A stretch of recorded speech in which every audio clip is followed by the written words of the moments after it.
Bom dia, pessoal. Continuando esse material que a gente tem produzido sobre na área da segurança pública, o nosso livro Bem-vindo ao Rio de Janeiro pode ser adquirido no site www.livroreodejaneiro.com.br e no Instagram, Rio de Janeiro 100. Tem as instruções lá. Enfim, hoje a gente não está para falar disso, hoje eu estou para falar desse livro aqui. Mitos sobre a criminalidade, do Stanton Sumnall. Então, para falar um pouco do autor, esse autor ele teve um extenso trabalho com a mente criminosa. Tá? Ele é graduado pela Universidade de Yale em psicologia. Pela Yale ele se formou em 63 e obteve o PhD em psicologia pela Universidade de Michigan em 68. Então ele atuou em vários programas dos Estados Unidos na mente de criminosos. O que eu achei interessante isso aqui? Esse livro foi feito com uma série de palestras que essa autoridade viajou aos Estados Unidos e respondendo algumas perguntas que apareceram na palestra. Então é um livro bem diferente, um estilo de livro muito diferente, porque ele coloca, por exemplo, está introduzindo aqui um determinado capítulo, então ele coloca as perguntas que ele recebeu, que foram interessantes, foram selecionadas, ele recebe essas perguntas e a partir daí ele começa a desenvolver a resposta. Então um estilo de livro que eu nunca tinha visto. Eu nunca tinha lido um livro assim, pelo menos. Pergunta e resposta, basicamente. Lógico que é um cara que teve mais de 30 anos de experiência e ele fala algumas coisas muito interessantes. Ele aborda diversos tópicos aqui, como ele explica que o comportamento criminoso não é resultado do ambiente, mas da escolha do indivíduo. Nesse livro aqui, o interessante é que ele constrói um modelo de personalidade do criminoso, e é um modelo que eu tenho visto como policial civil. Nesse tempo que eu passei, em determinado momento eu passei como a gente chama de CIP, que é o sujeito que fica recebendo os presos, e era de uma delegacia que tinha mais presos do Rio de Janeiro, que pegava mais presos. A PM trazia muita gente, o programa de segurança presente trazia muita gente, tinha os presos da Polícia Civil também. Então era uma quantidade de encarcerados muito grande. Pelo menos esse primeiro contato que eles tinham com a delegacia, eles tinham contato comigo. Então eu aproveitava essa oportunidade para conversar e para poder obter informações que viessem a ser úteis no decurso de uma investigação, ou até pessoalmente, saber por que aqueles indivíduos fizeram aquelas escolhas. E o que eu pude notar, algumas coisas que eu pude notar, esse livro aqui está descrevendo exatamente o mesmo. Então dá para perceber duas coisas. Uma, que ele realmente sabe do que está falando, que ele teve um contato, ele teve interessado na história desses criminosos, ele pôde observar a mente dos caras, porque como o meu trabalho basicamente era receber, verificar que aquela pessoa era quem a identidade dela mostrava, ou seja, eu fazia a certificação dele pela verificação papilar. Se ele não tivesse identidade, a gente criava uma identidade para ele e tirava uma série de fotos. Então eu ficava muito tempo com o preso. Tendo em vista que eu ficava muito tempo, eu tentava tornar isso de uma forma mais respeitosa, essa relação mais respeitosa possível. Afinal de contas, você está trabalhando ali, o sujeito está na condição de preso, ele pode te dar um bote, pode tentar alguma coisa, enfim. E aproveitava também para tentar tirar alguma coisa, vamos dizer assim, positiva dessa experiência para mim, uma coisa que eu pudesse aprender. Por que aquele indivíduo está fazendo aquelas escolhas? Por que aquele sujeito está se colocando naquela situação?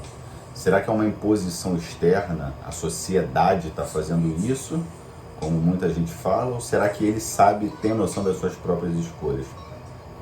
Então, dentre as coisas que eu observei, foi exatamente isso. O comportamento criminoso não é resultado do ambiente. Você via determinados pais, por exemplo, eu tive um caso de uma mãe, ela tinha 5 filhos, 4 eram maravilhosos, ela era Uber, tinha ficado desempregada e fazia Uber na época que o Uber começou, eu acho, depois de 2016, não sei, mas enfim, estava popularizando ainda, não estava do jeito que está hoje.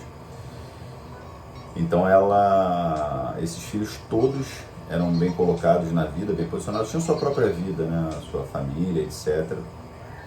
E um dos moleques era vagabundo, não adiantava, já tinha sido preso, ela já tinha tentado de tudo, mas ele permanecia nessa situação.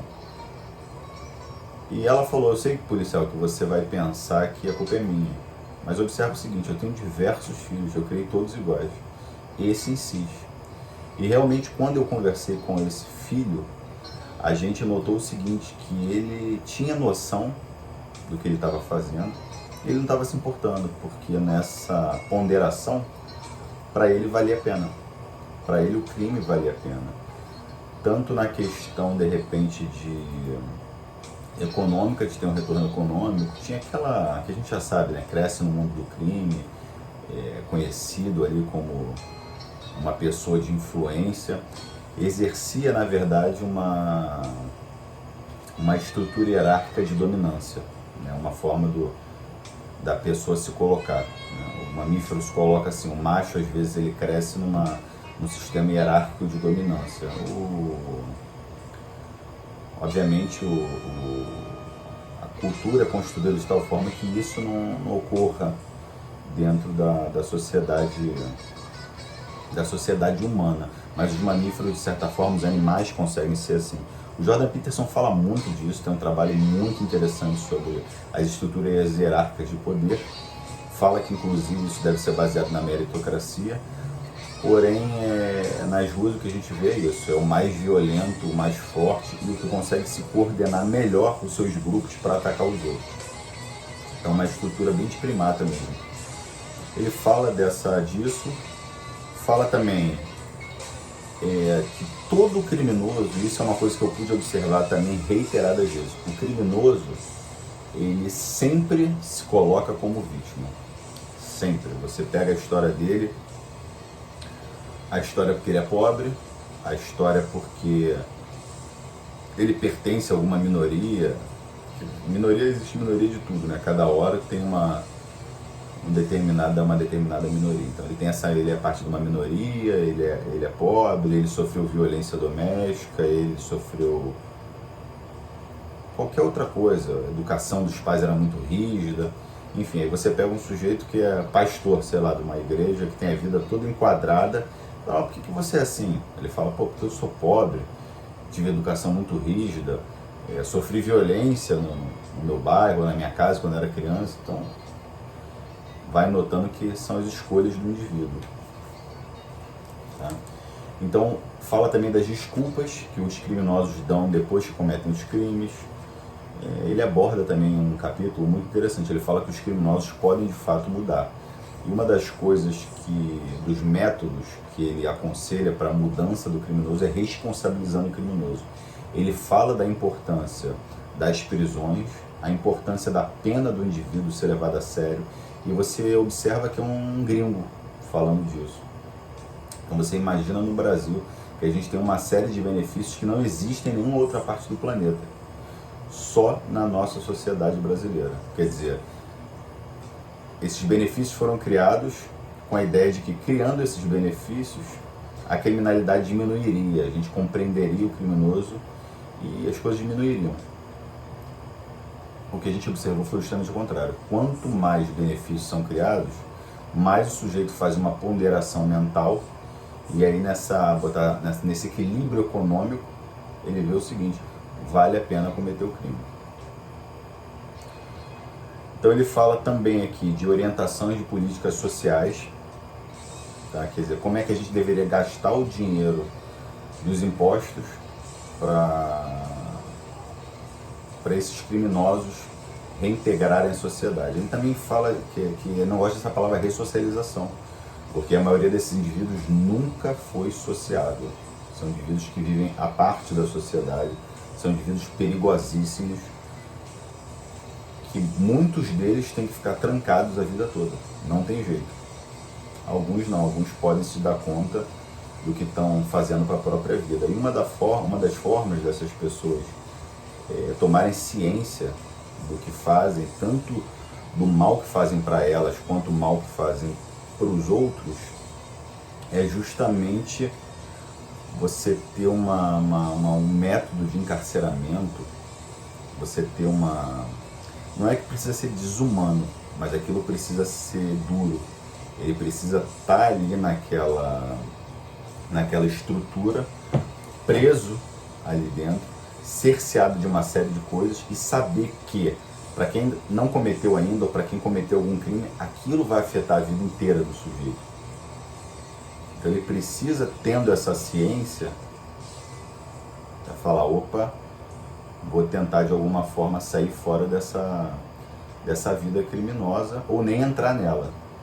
Então, mais uma vez, uma escala de 5 a 5, eu dou 5 nesse livro. Stanton Somehow, Mitos sobre a Criminalidade. É um livro muito bom, recomendo. Estou usando de material de estudo, tá? E quem quiser Personalidade Criminosa e Seu Tratamento. Quem quiser adquirir esse livro, é fácil de adquirir, ele está aí nas livrarias, pela internet adquire com facilidade. Então, obrigado por tudo e espero que tenham gostado dessa revisão que a gente fez sobre esse livro, sobre esse material.